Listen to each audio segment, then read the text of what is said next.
સમાજના બે ભાગલા પડી ગયા. મને ભાગલા બતાવો, બે ભાગલા નહીં, એક જ વ્યક્તિનું ખાલી નામ આપો કે એક વ્યક્તિ જે 92 હતી 500 થઈ ગઈ. 21 બહેનોને અપવાસ ઉપર ઉતારવાના હતા, એની બદલે સ્વૈચ્છિક બહેનો 100 ઉપર થયા, જે આપ જોઈ શકો છો, અને આપ મળ્યા એમને. બહેનોમાં અત્યારે એટલો બધો રોષ છે અને ઉત્સાહ પણ છે રોષ સાથે, કે આ અન્યાય થયો છે એ બહેનોથી સહન નથી થયો, વધારે પડતો તો.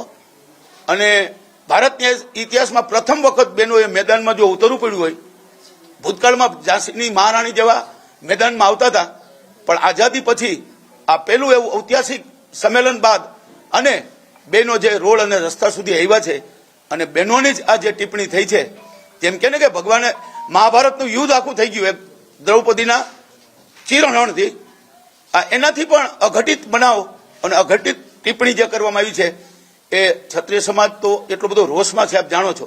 પણ બહેનો એટલા બધા રોષમાં છે, અને છતાં છેલ્લા 22 દિવસથી જે અમારું શાંતિપૂર્ણ આંદોલન ચાલી રહ્યું હતું, એમાં પરસોત્તમભાઈ પણ પોતાની ઉમેદવારી પાછી ન ખેંચી, અને સરકારે પણ સમજાવીને ન ખેંચાય. હવે તો આજે વાત પૂરી થઈ ગઈ છે. 22 તારીખે જ છે, 22 તારીખ સુધીમાં ખેંચી શકતા હતા, 19 તારીખે ખેંચી શકતા હતા. એટલે હવે વાત પરસોત્તમભાઈની પાકી છે કે ભાઈ હું લડવાનો જ છું. એટલે આમ જુઓ તો તમારે જે કરવું હોય કરજો, હું લડીશ. ક્ષત્રિય સમાજનું ભલે જે થવું હોય થાય, બેનો દીકરીનું અપમાન ભલે થયું, સંપૂર્ણ મારી તૈયારી છે ને હું લડીશ, એવો એનો હુંકાર છે, એનો અભિમાન છે. અને અમારી આ લડાઈ સ્વાભિમાનની છે, એટલે એ તો સહન કરી જ ન શકાય. આ લડાઈની અંદર અમારું ધર્મયુદ્ધ છે, અમારું કર્મયુદ્ધ છે. અને આપ જુઓ કે શાંતિપૂર્ણ અમે યુવાનોને પણ મા ભવાનીના સોગંદ દઈને કહીએ છીએ. ઘણા બધા યુવાનો આગ બબૂલા થયા હોય તો પણ એને એમ કહી છીએ કે આપણું યુદ્ધ છે એ સરકારી મિલકતને નુકસાન નથી કરવાનું. આ મિલકત આપણી છે, સરકારની નથી. અને કોઈ પણ કાયદા વિરુદ્ધ કૃત્ય નથી કરવાનું કે જેનાથી પોલીસ ઘર્ષણ થાય. ક્ષત્રિય સમાજ ધૈર્ય શક્તિવાળો સમાજ છે, તો એને બધું જ અમે સમજાવ્યું છે. અમે ત્યાં સુધી કીધું છે. હવે વાત ત્યાં સુધી ગઈ છે, ઘર સુધી, ચૂલા સુધી. એક ચૂલો એવો બાકી નથી ક્ષત્રિયનો અને રાજપૂત સમાજનો કે જ્યાં રોષનો ભભૂક્યો હોય.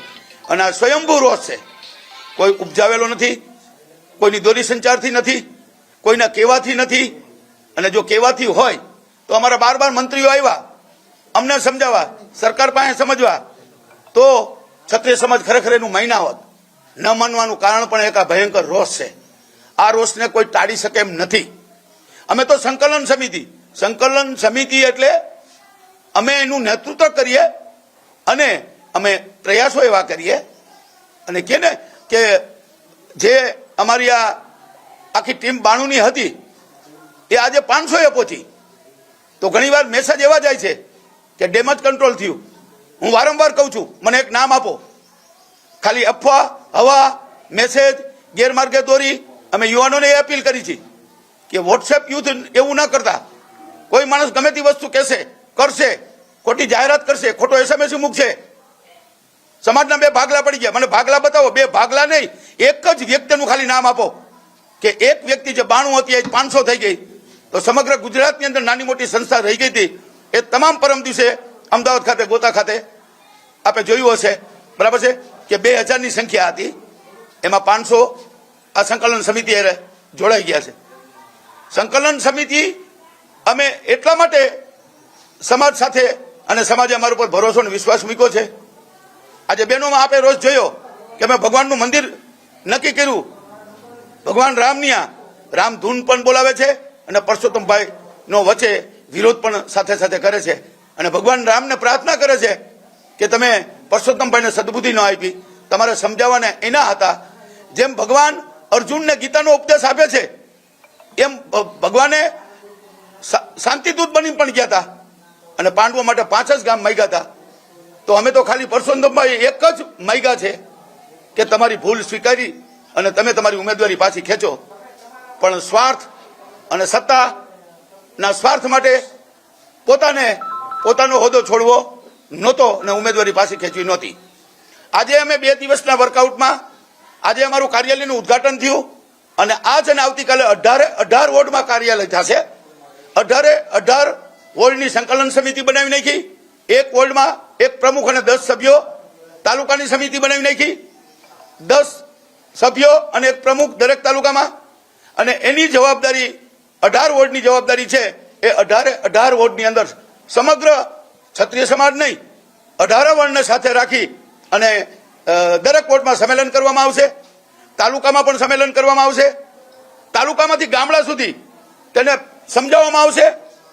વ્યવસ્થાના ભાગરૂપે શું કરવું એ તાલુકાની જવાબદારી છે અને ગામે ગામ એની સંમતિ અને 10 એક ગામની અંદર અને એક પ્રમુખ એટલે ગામડાની અંદર 10 સભ્યો એક પ્રમુખ, તાલુકાની અંદર 10 સભ્યો એક પ્રમુખ, વોર્ડની અંદર 10 સભ્યો એક પ્રમુખ, 11 કમિટી બનાવી અને સમગ્ર લોકસભાનું જે ઉમેદવારી છે પરસોત્તમભાઈ રૂપાલાની એ આખી લોકસભાની વ્યૂહરચના આજે અમે 2 દિવસમાં કરી છે અને આપણી સમક્ષ જણાવી છે. આપ પોતે જ જોઈ શકો છો કે જે બહેનોને 21 દીકરીઓને અપવાસ કરવાના હતા એની બદલે સ્વયંભૂ 100 ઉપર આવ્યા છે. એટલે રોષ પણ એટલો છે.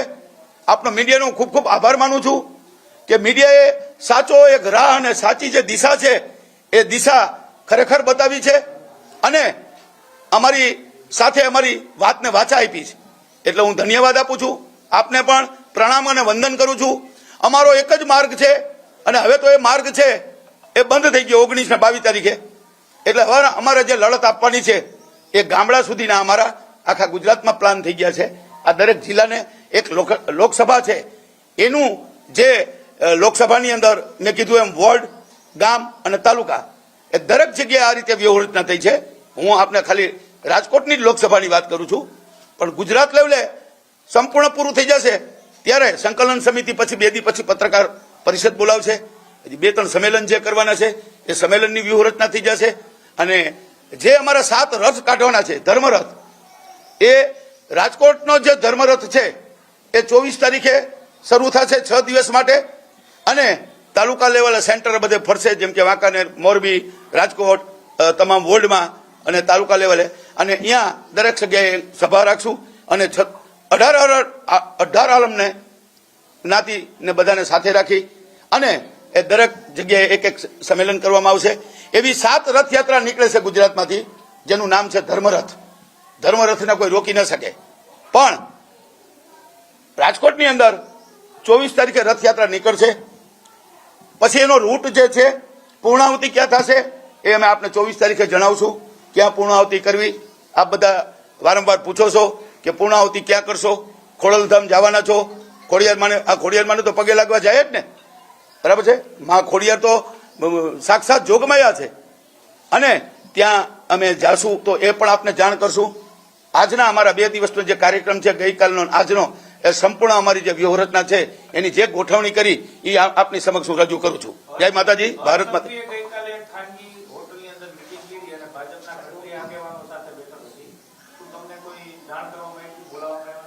ના, જાણ કરવામાં તો નથી આવી પણ બિલકુલ અજાણ છું. મને બધા મીડિયામાંથી ને પ્રેસમાંથી ફોન આવતા હતા એટલે હું તો કાલે ધોરાજી હતો પણ મેં કીધું એક પણ વ્યક્તિ ગઈ નહીં હોય એ વિશ્વાસ સાથે મેં કીધું હતું તો ખરેખર નથી ગઈ અને જો ગયા હોય તો એ રાજકીય આગેવાનો હશે પણ સંકલન સમિતિમાંથી નહીં. સમગ્ર ગુજરાતની અંદર સમગ્ર ક્ષત્રિય એક પણ જો ગયો હોય તો એવો દાખલો નહીં હોય અને હશે, બરાબર છે, તો એ કોઈ પણ હોદ્દો ધારણ કરતો હશે, બરાબર છે. એવા વ્યક્તિને બોલાવાય છે પણ અમને એ ખબર નથી. આજના છાપા વાંચ્યા ત્યારે ખબર પડી કે કાલે આવી મીટિંગ હતી અને એમાં ફોટા પણ જોયા તો અમે પણ જોયું કે બરાબર છે આ બધા હોદ્દેદારો છે.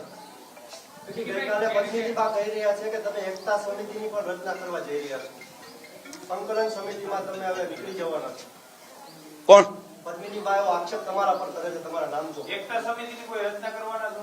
એકતા સમિતિ તો છે જ. સંકલન સમિતિ શું છે? એકતા સમિતિ કયો, સંકલન સમિતિ કયો, સહકાર સમિતિ કયો, સલાહકાર સમિતિ કયો, બરાબર છે.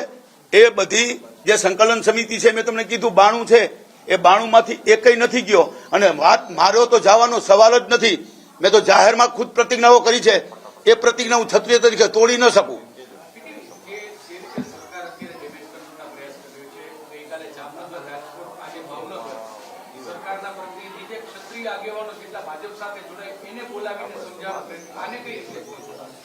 એ તો મેં આપને વાત કરી કે દરેક જિલ્લામાં જે ભાજપમાં છે એને મેં કીધું છે કે આ ભાજપને વફાદાર રહ્યો. તમે ક્ષત્રિય સમાજ સાથે ના આવો તો પણ ચાલશે. તમારું નિવેદન નથી જોતું, અમારી સાથે નથી રહેવું. તમે તમારું કામ કરો, અમે સમાજનું કામ કરીએ છીએ અમે સામાજિક માણસ છીએ, તમે રાજકીય માણસ છો, અને એ પણ બાર મંત્રીઓને બોલાવી લીધા છે. હવે કદાચ જિલ્લાવાજ કોઈ પણ આગેવાનો હશે તો એ ક્ષત્રિય સમાજને સમજાવી શકશે. જે આ રોષ છે એ રસ જે ભભૂક્યો છે એ હું કોઈ કંટ્રોલ કરી શકશે? હું નથી માનતો. અને ક્ષત્રિય સમાજ જો માની જાય ને તો સૌથી પહેલું રાજીનામું હું દઈશ. બરાબર છે કે ક્ષત્રિય સમાજ જે ઈચ્છે એ જો કરવા માંગતો હોય, બરાબર છે, તો ક્ષત્રિય સમાજ જ્યારે પણ પોતાનું નિવેદન અત્યારે જે રોષ છે ક્ષત્રિય સમાજનો, અમારો સંકલન સમિતિનો નથી. બરાબર છે, અમે તો સલાહકાર સમિતિ અને સંકલન સમિતિથી માધ્યમથી સમાજને એક રાખીએ છીએ. અને કોઈ પણ જાતનો બનાવ ન બને, કોઈ પણ જાતનું આંદોલનમાં કોઈ એવા યુવાનો, બરાબર છે, જે ઉછળકૂદ કરતા હોય, બરાબર છે, શું કરતા હોય એ શબ્દો મારે કહેવાની જરૂર નથી. એને અમે ભવાનીના સોગંદ દઈને શાંત પડ્યા છે. અને જો સંકલન સમિતિની વિસર્જન થઈ જાય તો પરિણામ શું આવે તમે કલ્પના જ ન કરી શકો. કોઈ નેતૃત્વ જ ન રહે અને યુવાનો યુવાની રીતે ગામે ગામ, જિલ્લે તાલુકે તાલુકો, તો પરિણામ પણ એટલા ભયંકર આવે. એટલે અમે ક્ષત્રિય સમાજને રોકવાનું કામ કરી છીએ. અને વારંવાર કીધું છે કે અમારે કોઈ સાથે માત્ર વ્યક્તિ એક મુદ્દો છે તો બીજા મુદ્દાને કોઈ ધ્યાનમાં લેવાની જરૂર જ નથી મારી દ્રષ્ટિએ. આજ રોજ અમારા 2 દિવસના વર્કઆઉટમાં આજથી અમારા બહેનો 21 બહેનોને અપવાસ ઉપર ઉતારવાના હતા. એની બદલે સ્વૈચ્છિક બહેનો 100 ઉપર થયા, જે આપ જોઈ શકો છો અને આપ મળ્યા એમને. બહેનોમાં અત્યારે એટલો બધો રોષ છે અને ઉત્સાહ પણ છે રોષ સાથે, કે આ અન્યાય થયો છે એ બહેનોથી સહન નથી થયો, વધારે પડતો હતો.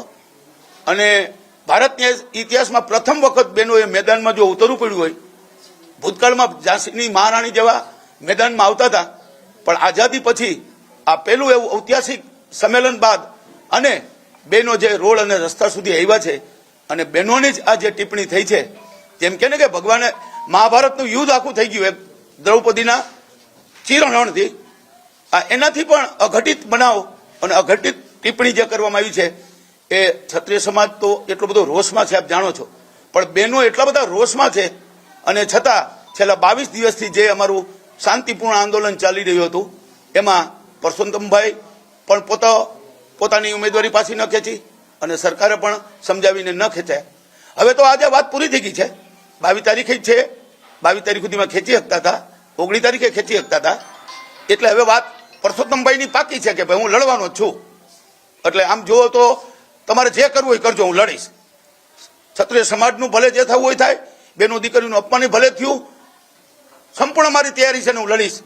એવો એનો હુંકાર છે, એનો અભિમાન છે. અને અમારી આ લડાઈ સ્વાભિમાનની છે, એટલે એ તો સહન કરી જ ન શકાય. આ લડાઈની અંદર અમારું ધર્મયુદ્ધ છે, અમારું કર્મયુદ્ધ છે. અને આપ જુઓ કે શાંતિપૂર્ણ અમે યુવાનોને પણ મા ભવાનીના સોગંદ દઈને કહીએ છીએ. ઘણા બધા યુવાનો આગ બબૂલા થયા હોય તો પણ એને એમ કહી છીએ કે આપણું યુદ્ધ છે એ સરકારી મિલકતને નુકસાન નથી કરવાનું. આ મિલકત આપણી છે, સરકારની નથી. અને કોઈ પણ કાયદા વિરુદ્ધ કૃત્ય નથી કરવાનું કે જેનાથી પોલીસ ઘર્ષણ થાય. ક્ષત્રિય સમાજ ધૈર્ય શક્તિવાળો સમાજ છે, તો એને બધું જ અમે સમજાવ્યું છે. અમે ત્યાં સુધી કીધું છે. હવે વાત ત્યાં સુધી ગઈ છે, ઘર સુધી, ચૂલા સુધી. એક ચૂલો એવો બાકી નથી ક્ષત્રિયનો અને રાજપૂત સમાજનો કે જ્યાં રોષનો ભભૂક્યો હોય. અને આ સ્વયંભૂ રોષ છે, કોઈ ઉપજાવેલો નથી, કોઈની દોરી સંચારથી નથી, કોઈના કહેવાથી નથી. અને જો કહેવાથી હોય તો અમારા 12 મંત્રીઓ આવ્યા અમને સમજાવવા, સરકાર પાસે સમજવા, તો ક્ષત્રિય સમાજ ખરેખર એનું માન્યા હોત. ન માનવાનું કારણ પણ એક આ ભયંકર રોષ છે. આ રોષને કોઈ ટાળી શકે એમ નથી. અમે તો સંકલન સમિતિ એટલે અમે એનું નેતૃત્વ કરીએ અને અમે પ્રયાસો એવા કરીએ અને કે ને કે જે અમારી આ આખી ટીમ 92ની હતી એ આજે 500એ પહોંચી. તો ઘણીવાર મેસેજ એવા જાય છે કે ડેમેજ કંટ્રોલ થયું. હું વારંવાર કહું છું, મને એક નામ આપો. ખાલી અફવા, હવા, મેસેજ, ગેરમાર્ગે દોરી. અમે યુવાનોને એ અપીલ કરી છે કે વોટ્સએપ યુથ એવું ના કરતા. કોઈ માણસ ગમે તે વસ્તુ કહેશે, કરશે, ખોટી જાહેરાત કરશે, ખોટો SMS મૂકશે. સમાજના 2 ભાગલા પડી ગયા. મને ભાગલા બતાવો. 2 ભાગલા નહીં, એક જ વ્યક્તિનું ખાલી નામ આપો કે એક વ્યક્તિ જે 92 હતી આજ 500 થઈ ગઈ. તો સમગ્ર ગુજરાતની અંદર નાની મોટી સંસ્થા રહી ગઈ હતી એ તમામ પરમ દિવસે અમદાવાદ ખાતે, ગોતા ખાતે આપણે જોયું હશે, બરાબર છે, કે 2000ની સંખ્યા હતી. એમાં 500 આ સંકલન સમિતિ જોડાઈ ગયા છે. સંકલન સમિતિ અમે એટલા માટે સમાજ સાથે અને સમાજે અમારા ઉપર ભરોસો અને વિશ્વાસ મૂક્યો છે. આજે બહેનોમાં આપણે રોજ જોયો કે અમે ભગવાનનું મંદિર નક્કી કર્યું, ભગવાન રામની આ રામ ધૂન પણ બોલાવે છે અને પરસોત્તમભાઈ નો વચ્ચે વિરોધ પણ સાથે સાથે કરે છે અને ભગવાન રામને પ્રાર્થના કરે છે કે તમે પરસોત્તમભાઈને સદબુદ્ધિ ન આપી, તમારે સમજાવવાને એના હતા. જેમ ભગવાન અર્જુનને ગીતાનો ઉપદેશ આપે છે એમ ભગવાને શાંતિદૂત બની પણ ગયા હતા અને પાંડવો માટે 5 જ ગામ માંગ્યા હતા. તો અમે તો ખાલી પરસોત્તમભાઈ એક જ માંગ્યા છે કે તમારી ભૂલ સ્વીકારી અને તમે તમારી ઉમેદવારી પાછી ખેંચો. પણ સ્વાર્થ અને સત્તાના સ્વાર્થ માટે પોતાનો હોદ્દો છોડવો નહોતો અને ઉમેદવારી પાછી ખેંચવી નહોતી. આજે અમે 2 દિવસના વર્કઆઉટમાં આજે અમારું કાર્યાલયનું ઉદઘાટન થયું અને આજ અને આવતીકાલે 18 વોર્ડમાં કાર્યાલય થશે. 18 વોર્ડની સંકલન સમિતિ બનાવી નાખી. એક વોર્ડમાં એક પ્રમુખ અને 10 સભ્યો તાલુકાની સમિતિ બનાવી નાખી. 10 સભ્યો અને એક પ્રમુખ દરેક તાલુકામાં, અને એની જવાબદારી 18 વોર્ડની જવાબદારી છે. એ 18 વોર્ડની અંદર સમગ્ર ક્ષત્રિય સમાજ નહીં 18 વોર્ડને સાથે રાખી અને દરેક વોર્ડમાં સંમેલન કરવામાં આવશે. તાલુકામાં પણ સંમેલન કરવામાં આવશે. તાલુકામાંથી ગામડા સુધી તેને સમજાવવામાં આવશે. વ્યવસ્થાના ભાગરૂપે શું કરવું એ તાલુકાની જવાબદારી છે અને ગામે ગામ એની સંમતિ. અને 10 એક ગામની અંદર અને એક પ્રમુખ, એટલે ગામડાની અંદર 10 સભ્યો એક પ્રમુખ, તાલુકાની અંદર 10 સભ્યો એક પ્રમુખ, વોર્ડની અંદર 10 સભ્યો એક પ્રમુખ, 11 કમિટી બનાવી અને સમગ્ર લોકસભાનું જે ઉમેદવારી છે પરસોત્તમભાઈ રૂપાલાની, એ આખી લોકસભાની વ્યૂહરચના આજે અમે 2 દિવસમાં કરી છે અને આપણી સમક્ષ જણાવી છે. આપ પોતે જ જોઈ શકો છો કે જે બહેનોને 21 દીકરીઓને અપવાસ કરવાના હતા એની બદલે સ્વયંભૂ 100 ઉપર આવ્યા છે. એટલે રોષ પણ એટલો છે. આપનો મીડિયાનો ખૂબ ખૂબ આભાર માનું છું કે મીડિયાએ સાચો એક રાહ અને સાચી જે દિશા છે એ દિશા ખરેખર બતાવી છે અને અમારી સાથે અમારી વાતને વાચા આપી છે. એટલે હું ધન્યવાદ આપું છું. આપને પણ પ્રણામ અને વંદન કરું છું. અમારો એક જ માર્ગ છે અને હવે તો એ માર્ગ છે એ બંધ થઈ ગયો 19 ને 22 તારીખે. એટલે હવે અમારે જે લડત આપવાની છે એ ગામડા સુધીના અમારા આખા ગુજરાતમાં પ્લાન થઈ ગયા છે. આ દરેક જિલ્લાને એક લોકસભા છે એનું જે લોકસભાની અંદર મેં કીધું એમ વોર્ડ, ગામ અને તાલુકા એ દરેક જગ્યાએ આ રીતે વ્યૂહરચના થઈ છે. હું આપને ખાલી રાજકોટની જ લોકસભાની વાત કરું છું, પણ ગુજરાત લેવલે સંપૂર્ણ પૂરું થઈ જશે ત્યારે સંકલન સમિતિ પછી 2 દી પછી પત્રકાર પરિષદ બોલાવશે. હજી 2-3 સંમેલન જે કરવાના છે એ સંમેલનની વ્યૂહરચના થઈ જશે. અને જે અમારા 7 રથ કાઢવાના છે ધર્મરથ, એ રાજકોટનો જે ધર્મરથ છે એ 24 તારીખે શરૂ થશે 6 દિવસ માટે અને તાલુકા લેવલે સેન્ટર બધે ફરશે, જેમ કે વાંકાનેર, મોરબી, રાજકોટ, તમામ વોર્ડમાં અને તાલુકા લેવલે. અને અહીંયા દરેક જગ્યાએ સભા રાખશું અને 18 આલમને જ્ઞાતિને બધાને સાથે રાખી અને એ દરેક જગ્યાએ એક સંમેલન કરવામાં આવશે. એવી 7 રથયાત્રા નીકળે છે ગુજરાતમાંથી જેનું નામ છે ધર્મરથ. ધર્મરથને કોઈ રોકી ન શકે. પણ રાજકોટની અંદર 24 તારીખે રથયાત્રા નીકળશે. પછી એનો રૂટ જે છે પૂર્ણાહુતિ ક્યાં થશે એ અમે આપને 24 તારીખે જણાવશું. ક્યાં પૂર્ણાહુતિ કરવી, આપ બધા વારંવાર પૂછો છો કે પૂર્ણાહુતિ ક્યાં કરશો, ખોડલધામ જવાના છો. ખોડિયાર તો પગે લાગવા જાય જ ને, બરાબર છે. માં ખોડિયાર તો સાક્ષાત જોગમાયા છે અને ત્યાં અમે જાશું તો એ પણ આપને જાણ કરશું. આજના અમારા 2 દિવસનો જે કાર્યક્રમ છે ગઈકાલનો આજનો, એ સંપૂર્ણ અમારી જે વ્યૂહરચના છે એની જે ગોઠવણી કરી એ આપની સમક્ષ હું રજૂ કરું છું. જય માતાજી, ભારત માતા.